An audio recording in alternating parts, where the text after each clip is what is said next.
में आपका स्वागत है।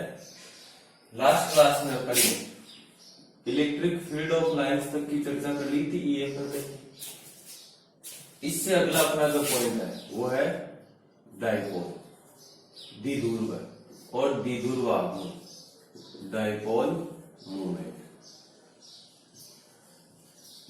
द्विध्रुव व द्विध्रुव आघूर्ण।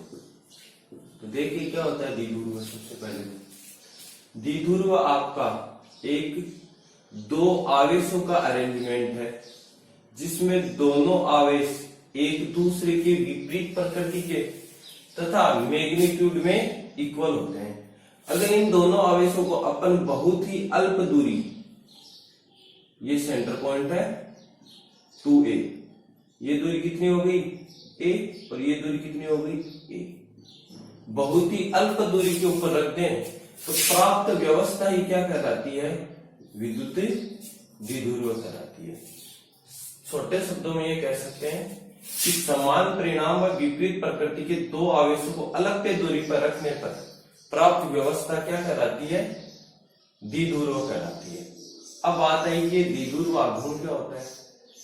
इस द्विध्रुव की विद्युत गुण को, इसको इलेक्ट्रिक प्रॉपर्टी को जिससे दर्शाया जाता है उसे अपन क्या कहते हैं? विद्युत द्विध्रुव। इस विद्युत द्विध्रुव को P से लिखा जाता है और ये P जो होता है इन दोनों आवेशों के किसी एक आवेश के परिणाम तथा इनके मध्य की दूरी के गुणनफल के तुल्य होता है। मध्य की दूरी स्ट्रेट लाइन है यानी डिस्प्लेसमेंट है, इसको क्या लगाया जा सकता है? वेक्टर। इसका मतलब P भी कैसी राशि है? वेक्टर। इलेक्ट्रिक डाइपोल या डाइपोल मूवमेंट कैसी राशि है आपकी? सदिश राशि है। अब सदिश है तो इसकी दिशा जो होनी चाहिए, इसकी दिशा जो है डायरेक्शन वो है माइनस क्यू चार्ज से plus Q charge, minus Q charge से प्लस क्यू चार्ज। ठीक है, ये है आपका इलेक्ट्रिक डाइपोल। ये इलेक्ट्रिक डाइपोल जो है इसको अपन दो भागों में बांट सकते हैं पदार्थ को। पदार्थ दो प्रकार के होते हैं अपने, एक तो ध्रुवीय और दूसरा अध्रुवीय। ध्रुवीय वे पदार्थ जो बाह्य विद्युत क्षेत्र की अनुपस्थिति में भी कैसे रहते हैं? ध्रुवित रहते हैं। जैसे HCl, पॉजिटिव चार्ज सेंटर और नेगेटिव चार्ज सेंटर एक ही बिंदु पे नहीं होता है इसका, इधर थोड़ा धनावेश होता है, इधर थोड़ा ऋणावेश होता है। अध्रुवीय वे अणु जो बाह्य विद्युत क्षेत्र की अनुपस्थिति में ध्रुवित नहीं होते हैं और बाह्य विद्युत क्षेत्र लगाने पे वो ध्रुवित हो जाते हैं। जैसे CO2 आपका है, ये बाह्य विद्युत क्षेत्र की अनुपस्थिति में तो कैसा है? अध्रुवीय, और बाह्य विद्युत क्षेत्र लगाते ही क्या हो जाता है? थोड़ा सा ध्रुवित हो जाता है। ठीक है, ये दो प्रकार के हो ही गए। अब देखिए, यानी कि बाह्य विद्युत क्षेत्र लगाओगे तो ये दोनों ही कैसे हैं आपके? ध्रुवीय है। अपने यहां सिलेबस में ये जो डाइपोल मूवमेंट है ये दो प्रकार से निकालना है। पहला तो एक्सल पॉइंट पर, ठीक है, तो अपन सबसे पहले चर्चा कर लेते हैं एक्सल पॉइंट पे। एक्सल पॉइंट बोले तो, अक्षीय बिंदु बोले तो ये आपके पास यहाँ पे माइनस क्यू चार्ज है और इससे 2a दूरी के ऊपर यहाँ पे प्लस क्यू चार्ज है। इसी द्विध्रुव के केंद्र बिंदु जिसे अपन ने O कहा है से R दूरी पर एक पॉइंट P स्थित है जिसके ऊपर आपको इलेक्ट्रिक डाइपोल ज्ञात करना है। इसे तो अपन दोनों आवेशों को मिलाने वाली रेखा को द्विध्रुव की अक्ष तथा इसके मध्य बिंदु या केंद्र बिंदु से गुजरने वाली तथा अक्ष के लंबवत रेखा द्विध्रुव की निरक्ष या इक्वेटोरियल कहलाती है। ठीक है, इस पॉइंट P के ऊपर इलेक्ट्रिक डाइपोल ज्ञात करना अपने को। देखिए, सबसे पहले अपन इस पॉइंट P के ऊपर विद्युत क्षेत्र की तीव्रता ज्ञात करते हैं E। डाइपोल मूवमेंट ज्ञात करना है जिसका फार्मूला ये है अपने पास। इन पॉइंट्स इस डाइपोल की सहायता से अपन क्या ज्ञात करते हैं? यहाँ पे इलेक्ट्रिक फील्ड ज्ञात करते हैं। तो देखो, इलेक्ट्रिक फील्ड वेक्टर क्वांटिटी है। सबसे पहले मैं ये कहता हूं कि प्लस क्यू चार्ज के कारण इस पॉइंट P के ऊपर इलेक्ट्रिक फील्ड कितना होगा। मान लीजिए वो होगा EP1। कितना होगा? EP1। इस EP1 की वैल्यू कितनी होगी? देखिए, इस तार के कारण याद कर रहे हैं तो KQ और इन दोनों पॉइंट्स के बीच की डिस्टेंस, ये दूरी A होती है और ये दूरी भी A होती है, तो ये कितनी बची? R minus A। ठीक है, तो कितना आया? KQ upon R minus A का स्क्वायर। बात आई डायरेक्शन की, कैसा तार है?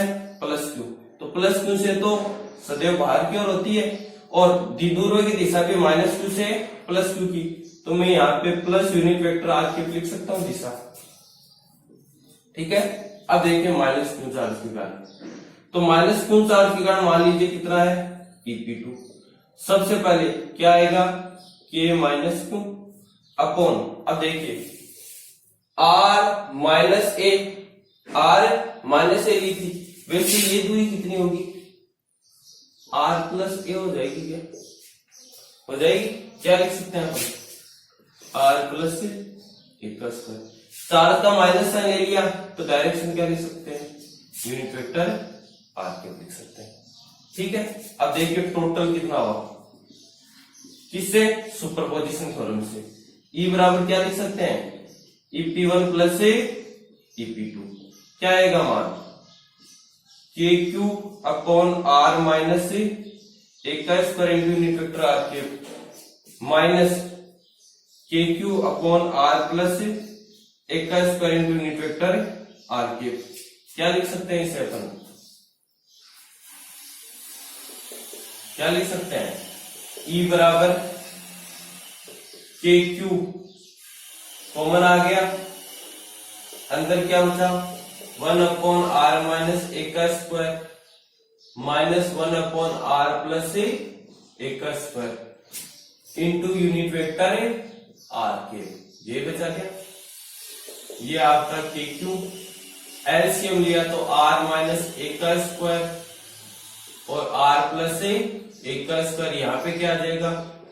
R प्लस A का square minus R minus A का square into unit vector R के। क्या लिख सकते हैं? KQ R square plus A square plus 2RA minus R square minus A square minus minus से प्लस 2RA और नीचे R square minus A square का whole square, A minus B और A प्लस B बराबर A square minus B square. ठीक है, अब देखिए क्या लिख सकते हैं अपन यहाँ से? R स्क्वायर से R स्क्वायर गया, A से A गया, क्या बचा? KQ into 4RA upon R square minus A square का होल स्क्वायर। लिख सकते हैं क्या? देखिए E बराबर K, ये पड़ा, साथ में 2 ले लिया तो यहाँ पे क्या बचा? Q इंटू 2A बचा क्या? और ये R और ये नीचे R square minus A square का whole square. Q into 2A किसके बराबर है? 2K P R upon R square minus A square का होल स्क्वायर। जब भी अपन ने द्विध्रुव की बात की है तो ये कहा है कि A का मान क्या है? अल्फ है। A का मान क्या है? अल्फ है। अगर A का मान अल्फ है तो अपन यहाँ पे ये केस अप्लाई कर सकते हैं कि R इज ग्रेटर देन क्या है? A है। तो R square is also greater than क्या होगा? A square. इस स्थिति में R square minus A square किसके बराबर लिखा जा सकता है? R square. तो यहां से E बराबर क्या आ गया? 2KPR अपॉन R की पावर 4। क्या लिख सकते हैं? E बराबर 2KP अपॉन R3। और दिशा की बात की तो दिशा क्या थी? यूनिट वेक्टर R के। ये आ गई दिशा। आ गया क्या? यानी कि यहां से एक रिजल्ट मिला है कि अपन जब द्विध्रुव के कारण देखते हैं तो E प्रोपोर्शनल टू क्या है? 1 अपॉन R³ और E प्रोपोर्शनल टू क्या है? P। ठीक है क्या? जबकि अपन ने सिंगल आवेश के कारण, एकल आवेश के कारण देखा था तो E प्रोपोर्शनल टू क्या था? 1 अपॉन R स्क्वायर और E प्रोपोर्शनल टू क्या था? Q था। ठीक है, ये एक अपना इंपॉर्टेंट रिजल्ट है, देख लीजिए एक बार।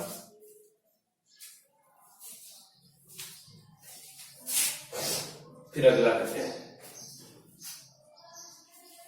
ठीक है, तो मैं इस रिजल्ट को यहां पे लिख देता हूं,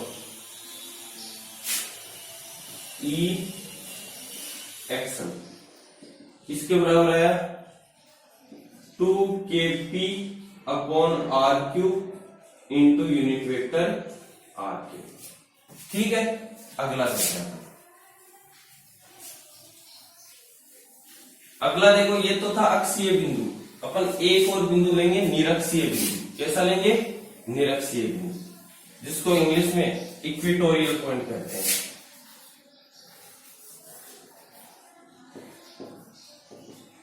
निरक्षीय बिंदु, निरक्षीय बिंदु बोले तो ये आपका इलेक्ट्रिक डाइपोल है, यहाँ पे माइनस क्यू चार्ज है और यहाँ पे प्लस क्यू चार्ज है, और ये इसका केंद्र बिंदु है। इस रेखा पर कहीं पर आपका ये क्या स्थित है, पॉइंट पी स्थित है, जिसके ऊपर अपने को इलेक्ट्रिक फील्ड कैलकुलेट करना है। तो देखिए ये डिस्टेंस आर है, ये डिस्टेंस आर है, और मान लीजिए ये डिस्टेंस कितनी है, अक्स है। कितनी है, अक्स है। तो ये 90 डिग्री एंगल बन रहा है क्या, राइट ट्रायंगल बन रहा है, बन रहा है। तो ये अक्स है, तो ये अक्स स्क्वायर प्लस ए स्क्वायर का अंडर रूट, और ये भी अक्स स्क्वायर प्लस ए स्क्वायर का अंडर रूट है कि नहीं है, जिसको मैं स्मॉल आर से रिप्रेजेंट कर रहा हूं। किससे कर रहा हूं, स्मॉल आर से। ठीक है, या फिर अपने, ठीक है, देखो ऐसे। अब देखिए इलेक्ट्रिक डाइपोल कैलकुलेट करते हैं। इलेक्ट्रिक डाइपोल अपने पास दो चार्ज है, माइनस क्यू और प्लस क्यू। क्या लिख सकते हैं अपन, देखो पहले तो प्लस क्यू चार्ज के कारण इलेक्ट्रिक फील्ड E1 क्या होगा, के क्यू अपॉन दोनों के मध्य की दूरी आर स्क्वायर इंटू दिशा, क्या नहीं, प्लस क्यू चार्ज से बिंदु पे विद्युत क्षेत्र की दिशा यही होगी, क्या होगी। इसको मैं यूनिट वेक्टर आर केप नाम दे देता हूं। ठीक है, वैसे तो unit vector R cap direction जो है वो ये है। ठीक है, इसको अपन नाम नहीं देते हैं, इसको पॉइंट ए नाम दे देते हैं, इसको पॉइंट बी नाम देते हैं। और डायरेक्शन की बात करें तो बी से पी की ओर है। ठीक है क्या बात। अब माइनस क्यू चार्ज के कारण देखो E2 के क्यू अपॉन आर स्क्वायर ही आना है। अब डायरेक्शन क्या होगी, माइनस क्यू चार्ज तो ये होगी क्या, अंदर की ओर, माइनस क्यू चार्ज के अंदर की ओर। क्या लिख सकते हैं, पी से एक की ओर होगी, पी से एक की ओर होगी। तो परिणामी विद्युत क्षेत्र E बराबर क्या लिखेंगे, E1 प्लस E2 किसके बराबर आया है, K Q upon R square, किस डायरेक्शन में, बीपी डायरेक्शन में, प्लस के क्यू अपॉन आर स्क्वायर किस डायरेक्शन में, पीए डायरेक्शन में। एक डायरेक्शन इधर है, एक डायरेक्शन इधर है। क्या इस तरह से कर सकते हो क्या, नहीं कर सकते। दूसरा तरीका कौन सा है, घटक विभाजन, सदिशों का घटक विभाजन। देखो ये कोण थीटा है, तो ये कोण भी थीटा है। अगर ये कोण थीटा तो ये भी थीटा हुआ, और ये कोण थीटा तो ये भी थीटा हुआ। अगर ऐसी स्थिति है तो देखो, अगर इधर विद्युत क्षेत्र E1 था और इधर विद्युत क्षेत्र E2 था, तो देखो थीटा का इधर घटक क्या होगा, E1 cos थीटा, और इसका इधर घटक है E2 cos theta.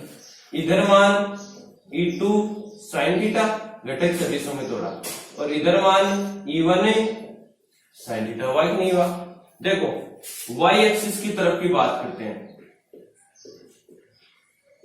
E1 sin theta किसके बराबर है, E2 sin थीटा। क्यों, E1 का मोड किसके बराबर है, E2 का मोड, sin थीटा दोनों में है। तो दिशा क्या है, विपरीत, डायरेक्शन अपोजिट है, एक दूसरे के प्रभाव को निरस्त कर देंगे। लेकिन इन दोनों की दिशा तो यही आ रही है, E1 और E2 की। तो आपको परिणामी विद्युत क्षेत्र कौन देंगे, E1 cos theta plus E2 cos theta देंगे कि नहीं देंगे। इनकी डायरेक्शन क्या है, ये है क्या, यूनिट वेक्टर आर के इधर लिए, तो इधर डायरेक्शन क्या हो जाएगी, माइनस आर।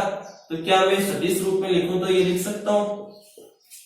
ठीक है क्या, E1 का परिणाम E2 के परिणाम के बराबर है, तो इसे अपन 2E1 cos थीटा नहीं लिख सकते क्या, या into unit vector R K.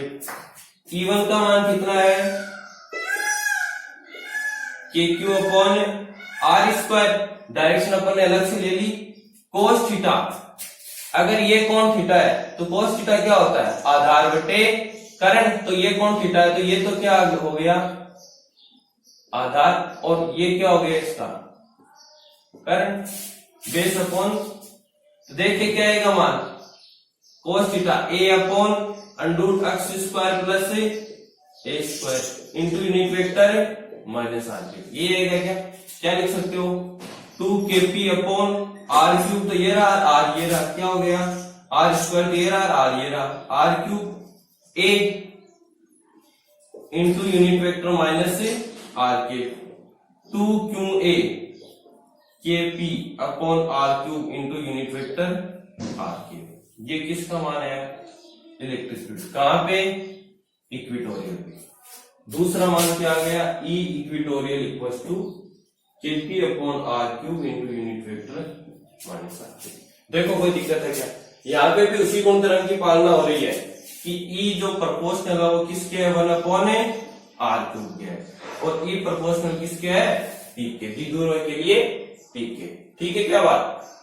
ये दोनों रिजल्ट अपने लिए इंपॉर्टेंट है, कैसे इंपॉर्टेंट देखो, सबसे पहली बात, अगर मेरे पास ई इक्वेटोरियल है, निरक्षीय है, तो मैं इसे 2 से गुणा कर देता हूं, मल्टीप्लाई बाई 2 कर देता हूं, तो मेरे को ई एक्शन मिल जाता है क्या, ठीक है क्या, यानी कि यहां पे निरक्ष पे जो द्विध्रुव आघूर्ण था वो, सॉरी अक्ष पे जो द्विध्रुव आघूर्ण था वो निरक्ष के द्विध्रुव आघूर्ण का कितना है, दुगुना है, ठीक है क्या बात। अगली बात, अपन ये कह सकते हैं कि इनकी अगर डायरेक्शन देखो तो ई एक्सिस की जो डायरेक्शन है वो तो द्विध्रुव की दिशा में है, लेकिन ई इक्वेटोरियल की जो डायरेक्शन है वो द्विध्रुव की विपरीत दिशा में, ठीक है क्या, दूसरा इंपॉर्टेंट रिजल्ट।